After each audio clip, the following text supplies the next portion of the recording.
কাঁচপুরে বঙ্গবন্ধু ও প্রধানমন্ত্রীর ছবি ভাঙচুর, থানায় অভিযোগ।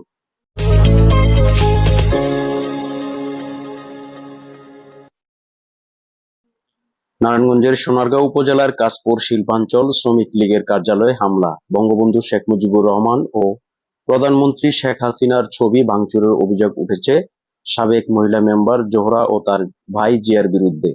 শনিবার সকাল ৬টার সময় এই হামলা ও ভাঙচুরের ঘটনা ঘটে। এই ঘটনায় কাঁচপুর শিল্পাঞ্চল জাতীয় শ্রমিক লীগ সভাপতি আব্দুল মান্নান মিয়া বাদী হয়ে ৫ জনের নাম উল্লেখ করে আরো ১০ জনকে অজ্ঞাতনামা আসামি করে থানায় লিখিত অভিযোগ দায়ের করেছেন। অভিযোগে উল্লেখ করা হয়, উপজেলার কাঁচপুর ইউনিয়নের কাঁচপুর শিল্পাঞ্চলে স্থানীয় সন্ত্রাসী কর্মকাণ্ড ও চাঁদাবাজির প্রতিবাদ করায় ক্ষিপ্ত হয়ে পূর্ব বেহাকুর এলাকার আব্দুর রউফের ছেলে মোহাম্মদ জিয়াউর রহমান জিয়া ও তার বোন বাচ্চু মিয়ার স্ত্রী জহুরা বেগম এর নেতৃত্বে কাঁচপুর সেনপাড়া এলাকার মৃত নুরু মিয়ার ছেলে বাবুল, আব্দুল হালিমের ছেলে রানা ও নূর মোহাম্মদ এবং অজ্ঞাত ৮-১০ জন সন্ত্রাসী সংঘবদ্ধ দেশীয় অস্ত্রে সজ্জিত হয়ে কাঁচপুর শিল্পাঞ্চল জাতীয় শ্রমিক লীগ অফিসে হামলা চালায়। এ সময় অফিসের আসবাবপত্র ভাঙচুর, বঙ্গবন্ধু শেখ মুজিবুর রহমান ও প্রধানমন্ত্রীর ছবি ভাঙচুর করা হয়। কাঁচপুর শিল্পাঞ্চল শ্রমিক লীগের সভাপতি আব্দুল মান্নান মিয়া জানান, উপজেলার কাঁচপুর ইউনিয়নের ৪, ৫ ও ৬ নং ওয়ার্ডের সাবেক মহিলা মেম্বার জোহরা ও তার ভাই জিয়াউর রহমান দীর্ঘদিন ধরে কাঁচপুর বাস স্ট্যান্ডে পরিবহন, চাঁদাবাজি সহ মাদক ব্যবসা করে আসছে। মাদক ব্যবসায় বাধা দিলে সে আমাকে নারী নির্যাতন, ধর্ষণ চেষ্টা মামলা ও নানা রকম হয়রানির হুমকি দেয়।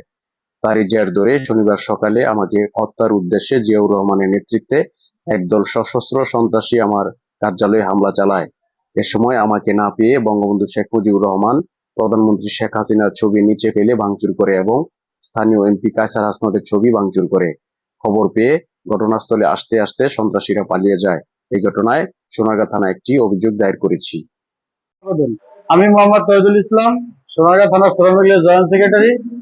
আজকে অফিস খুলছি, ঠিক আছে। খোলার পরে হঠাৎ হঠাৎ করে একদল সন্ত্রাসী আসে জিয়ার নেতৃত্বে, জোহরার নেতৃত্বে। আসার পরে আমি শাটারটা বন্ধ করছি, শাটারের ৩-৪টা কোপ দিচ্ছে। পরে ভিতরে গেছি, ভিতরে যে আমি আমার নিজের সেফের লেগে আমি আশ্রয় দিছি।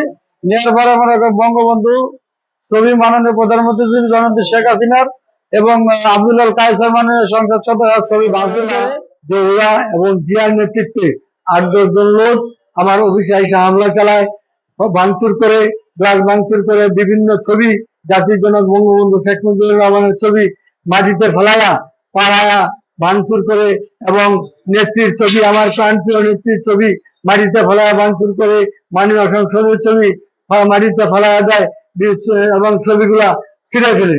আমি থানায় অভিযোগ করেছি, থানা থেকে অফিসার আসছে তদন্তের জন্য। আমি আপনাদের মাধ্যমে সুষ্ঠু তদন্ত দাবি করছি এবং বিচার দাবি করছি।